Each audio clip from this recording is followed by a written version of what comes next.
Good morning दोस्तों, मेरे YouTube channel में आप लोग को स्वागत है। आप लोग अच्छे होंगे, स्वस्थ होंगे। और देखिए सुबह सुबह मैं बना रही हूँ मछली। ये आप लोग को इधर मैं दिखाती हूँ। अभी मैं बना रही हूँ मछली पीस है और उसमें भी आधा हो गया है। तो इस कढ़ाई के अंदर है।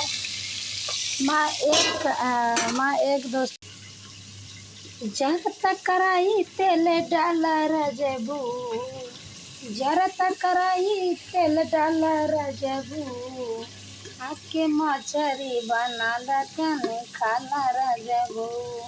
जरा तक कराई तेल डाल रजबू, जरा तक कराई तेल डाल रजबू, आके मछरी बना लखन खाना रजबू। मछली बन चुकी है और ये तेल डाल दिए है। आएगा और खा लेगा। आप लोग को कैसा लगा मेरा वीडियो? आप लोग कमेंट करके जरूर करना, लाइक करना, फॉलो करना।